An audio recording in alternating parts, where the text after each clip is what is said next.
Hi there, this is Matt Heffernan. Welcome back to my channel. This is the 13th episode of our Slithy Vlogs series, which is an unscripted, lightly edited look at what's going on in my fevered retro mind where I don't think about anything that happened terribly recently. But in this case, I make a bit of an exception because it ties into a bunch of recent history that is very much related to nostalgia. And that is the ubiquitous 620 games for, in my case, $12 that you see all over the internet, and particularly on wish.com. And you get these sort of knockoff mini NESs packed with all these games. So what's the deal with that? Where did this come from? Why does this exist? And is it really any good? So we're going to get into that. But first, bit of history. Now, our friends at Nintendo, they have their own sort of rules. And as I say, economics be damned. Who cares what actual economic theory would dictate? So back in November of 2016, they released the NES Classic, which was a little mini NES. It looks just like the original one, just a lot smaller. And then it had some nice original style game pads. And instead of the original Nintendo connector, it uses the Wii Nunchuck controller that Nintendo uses, and it works really well. So it had two connections for Nunchuck-style controllers. It came with one controller, and it came packed with 30 original Nintendo games. And it came out for the shockingly low price of about $60. Depending on where you were. The original price in Japan was 5,980 yen, or $59.99 in the US, 49.99 pounds, or 59.95 in euros. And they went and sold their entire initial production run of 2.3 million units. Up through the point where they actually canceled production, shockingly, in only the following April. So just a few months was this on the market, and they sold scads of them. And this was around the same time that they were also launching the Switch. So Nintendo had on their hands two massively successful consoles. One, of course, based on their original successful console, the NES, or Famicom, as it was called back in Japan. And so they realized right away that maybe it was a bit premature to cancel the production, so they did a second run. And so starting in basically it's just in the second half of 2018.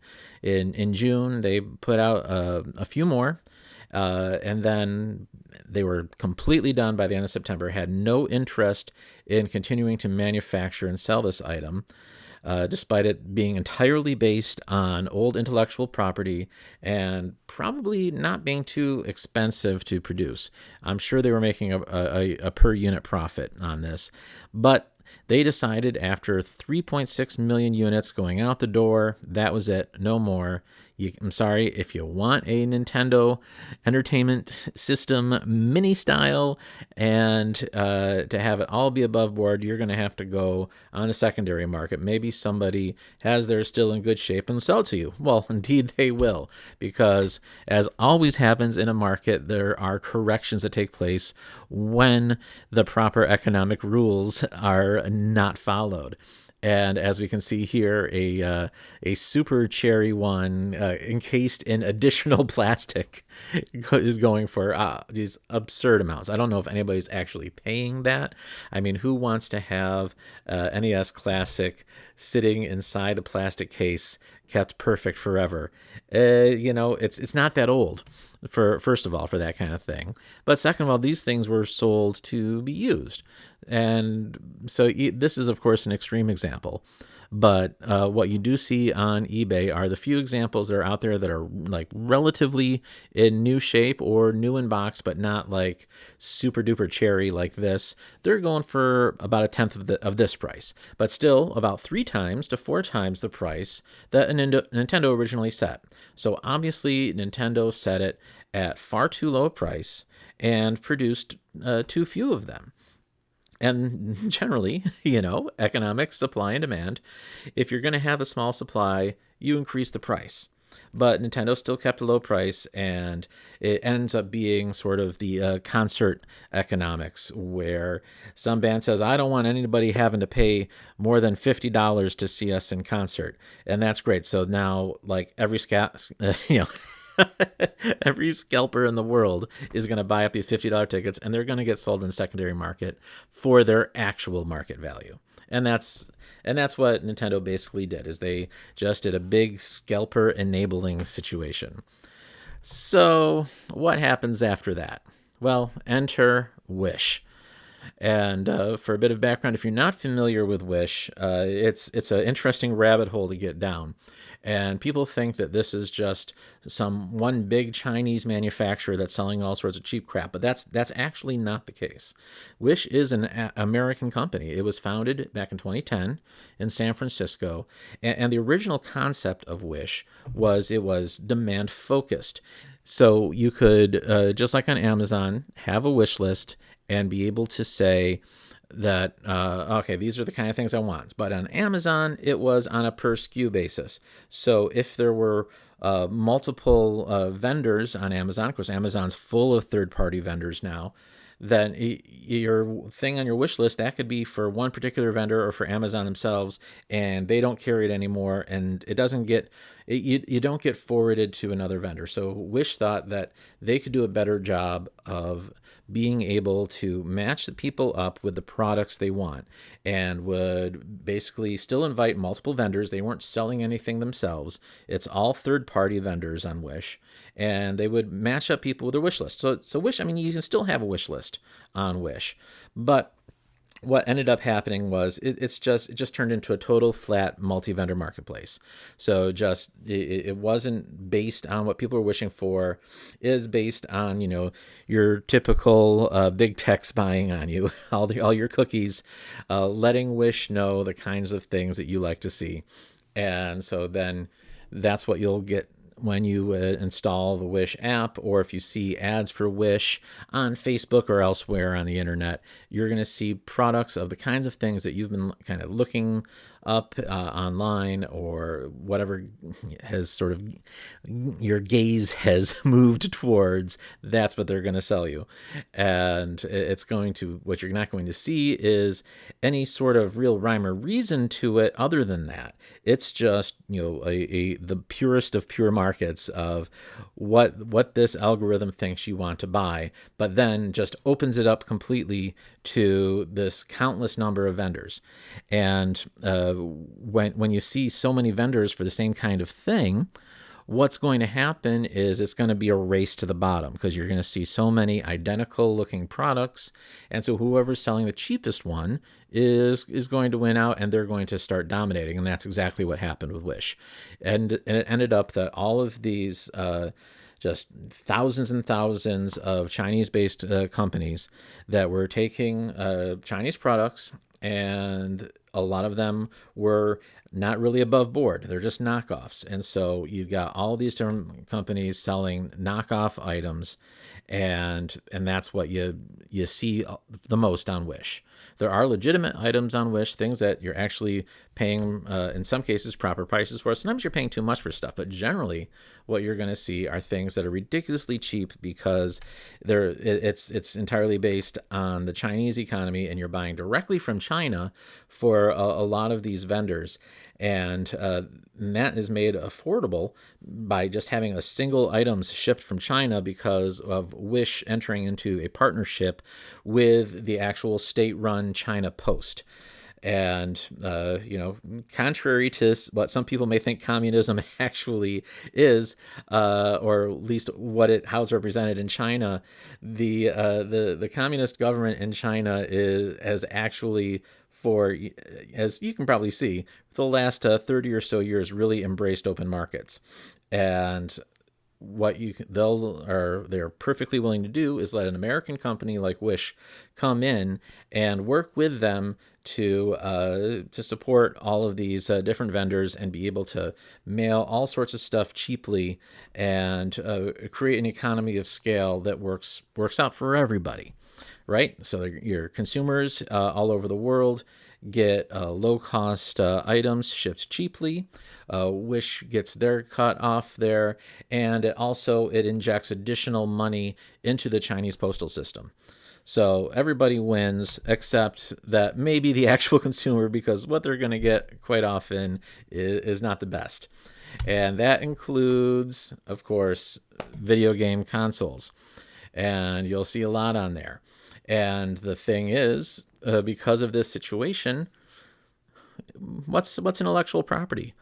What are royalties? What are copyrights? None of that matters. So what you're going to see is basically all of sorts of items that are created and sold on Wish, generally by Chinese-based companies, are going to be selling things pretty much just for the material cost because they're not paying any sort of royalties or licenses, and then everything else beyond that is profit. And that has been now exacerbated in this particular market that we care about by the proliferation of things like what is colloquially called the Famiclone. So it is a system on a chip, specifically a Nintendo Entertainment System on a chip. And as you can see here, it's this little epoxy blob on this little PCB with basically the whole pinout for the entire interface that you need to run. And the unit costs on these are under $10. And that includes after you have all of the stuff to go around it, including the controllers and everything. And so then you're going to see things being sold for $12 or sometimes more, sometimes less. You're going to get a very, very low unit cost on that. And what has turned up is that in the case of these knockoff NES Classics, you're going to get just a few OEMs. You can see here this one in the middle of these three pictures with that box. That is exactly the box that came on the one that I bought for $12. But there are many, many, many vendors on Wish that are selling these, and not just on Wish. Also, they're popping up on Amazon and Alibaba and all sorts of different sites that do this sort of thing. And so there's the whole economy happening in China of being able to resell these items. So the original OEM, the unit cost for them has got to be like really, really low. So for all these third-party vendors to sell it for so little, and way below that $60 price point that Nintendo originally had for their fully above-board product. Now, of course, this isn't necessarily as good a quality of a product, and we're going to go see exactly what that means right now.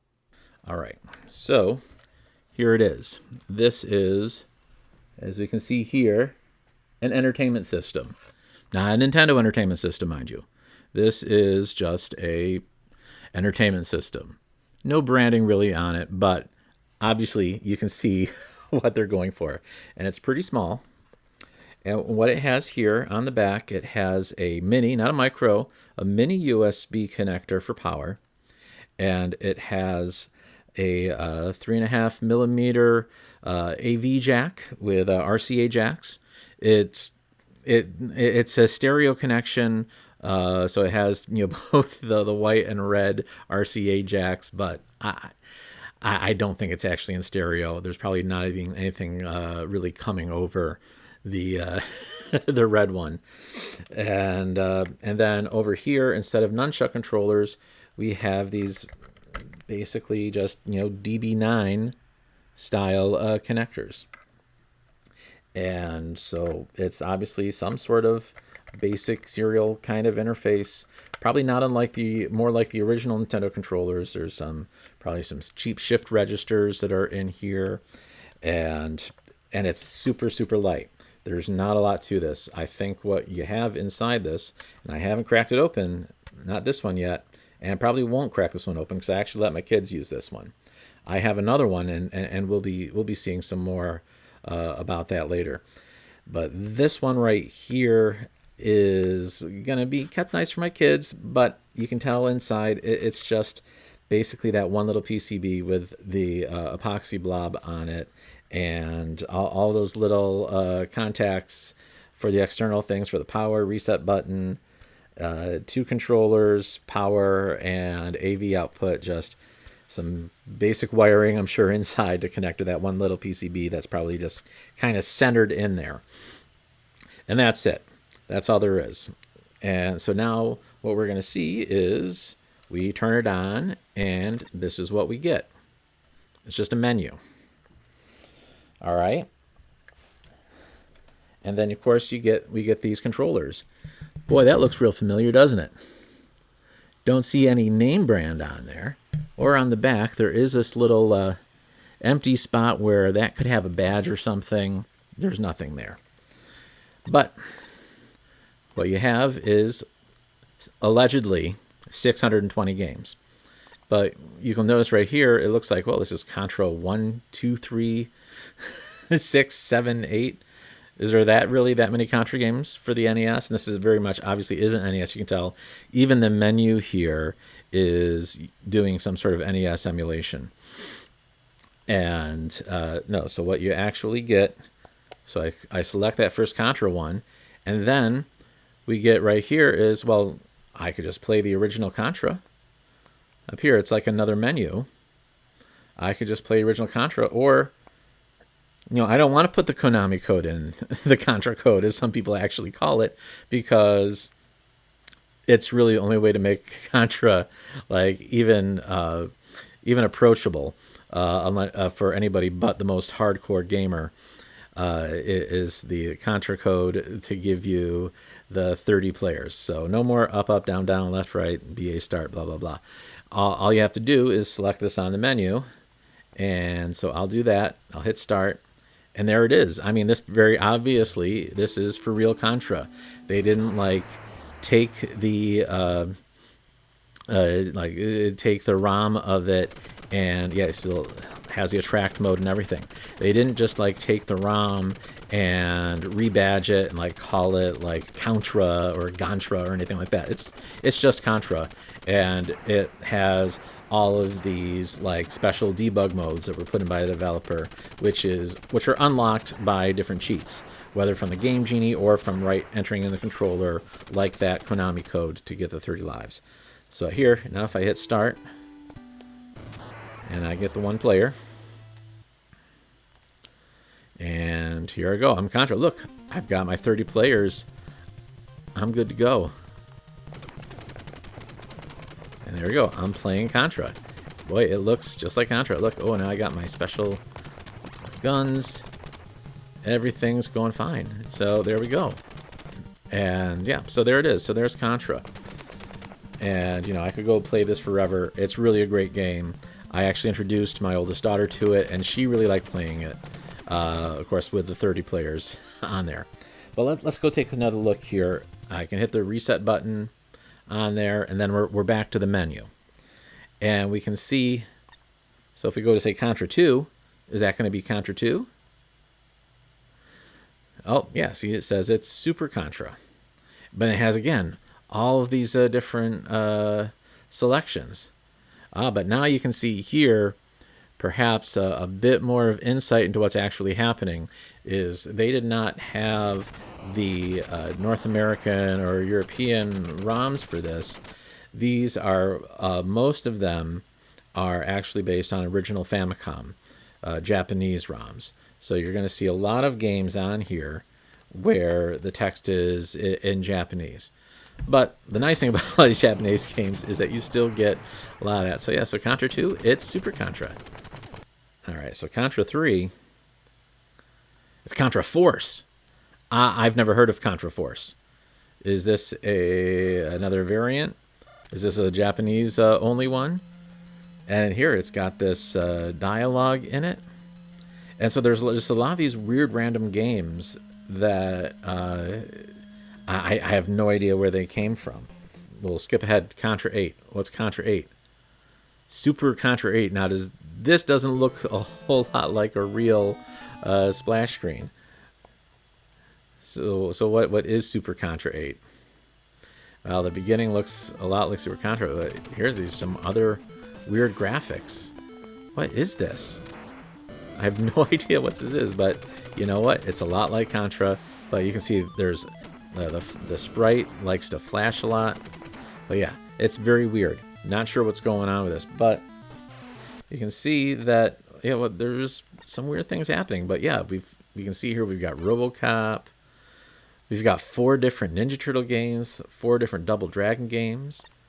We got Adventure Island 1, 2, 3, and 4. So there's a lot of these weird sort of variations on games that are starting to fill out this 620. And then we see like Mario 10, 12, 14. There's not that many Mario games. So what is Mario 10? And then here we see this really weird thing like Super Bros Kung Fu Mari. And like, well, who's this? Is this Mario? Is this really Mario? What is this? Yeah, so it's like I have no idea what's going on with this game. So I mean, that kind of looks like a Mario 2 Mario. But so yeah, I'm like punching frogs. Yeah, I don't know what's going on, but I mean, what is this game? If you know what any of these games are that are kind of stumping me, I'd love to know. Yeah.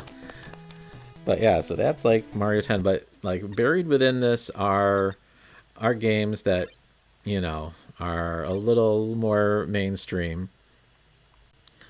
And so eventually we'll get down to here like, what is it? Snow Brothers, Hot Blood Basketball, Hot Blood Ice Hockey.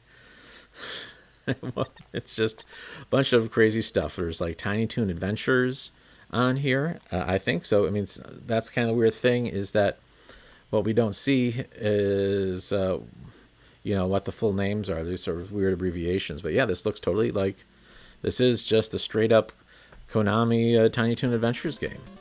Play with all of these little Tiny Toons guys. I mean, this is a game that, you know, I don't have any real experience with because I was not into the Tiny Toons game at the time. I was moving on to PC gaming at that time. And there we go. So we get the little duck. Although I did like the cartoon, but ooh, well that was no good. Oh man. Well, the Tiny Toons game is obviously too difficult for me, so we'll move on. So we're just kind of looking through here. You can see we always, when we reset, we go back to the beginning. So yeah, we got all these Tiny Toons, Ninja Gaiden. I guess it's different. Gaiden. Looks like we got like 3 different versions of Chip 'n Dale Rescue Rangers. More of these Hot Blood games. So Batman. Like, which Batman is this? I'll try this here. Batman. Yeah, 1989 Sunsoft. So yeah, this is the, you know, Tim Burton Batman tie-in game. And there it is. I mean, I still like these graphics. It's not the greatest game, but you know, they had some nice graphics from the movie. Really nice for Nintendo. This is, you know, one of the later NES games. So yeah, all sorts of games on here, just sort of randomly put in, and yep, yeah, Spider-Man, Gulf War, Power Blade, Airwolf, Jungle Book, Bruce Lee 2. So like a lot of these I don't necessarily recognize, but yeah, we got you know, some things in there like Balloon Fight, Bomberman. You got Burger Time. Clue Land. So yeah, a lot of like some of the original black box games are in here. You've got the original Donkey Kong and like Donkey Kong 2 and 3, whatever that is. But you got the original Excite Bike on there. You got these all these Namco ports like Galaga, Galaxian, and you got like the original Nintendo Golf, Joust, Load Runner. So yeah, like eventually you get deep enough into this menu, you start seeing some of these things. And now here you see just Mario Brothers, and this is indeed the original Mario Brothers. And this was, I believe this was a launch title for the NES, actually before Super Mario Brothers. So this is a port of the original Mario Brothers game.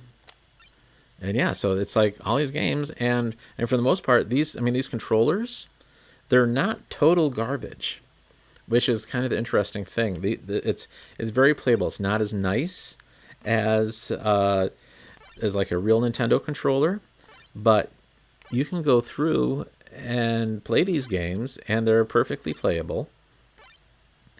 Like, oh yeah, look there. You got Pac-Man, you got Popeye. So it's all kind of like randomly moved in here, but like Flappy. Like I haven't come close to playing all these games. So is this Flappy Bird? Just says Flappy. This could go badly. Okay, no, it's like Boulder Dash or something. Well, what I haven't seen are any battery-based games like the original Zelda, and because as far as I know, there's no non-volatile memory on here, or even battery-backed, SRAM or anything like that.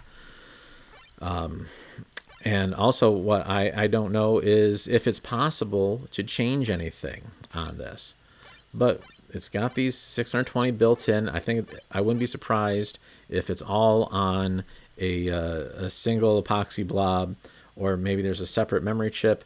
But I'm not going to know. But here's the thing.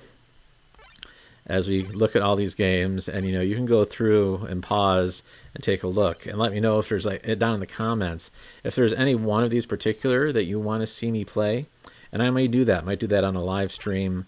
I may do that in a future vlog or something. But I will be doing at least one more video on this, because what we're going to see is another mini console that I bought that I thought was a Super NES mini. And it was advertised as having an HDMI output and showing all of these SNES games on there. And it turns out it's just another one of these that looks like a Western SNES with a purple and gray color scheme, and Western SNES controllers.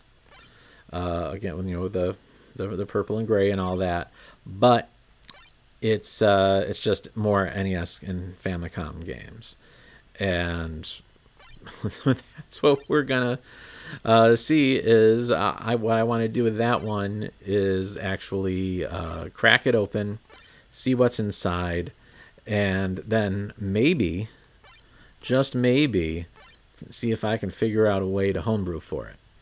So if you've looked, I'll link it here at the end of the video, is my Hello NES video, where I showed you how to use the CC65 toolchain to create a NES game, to build your own ROM.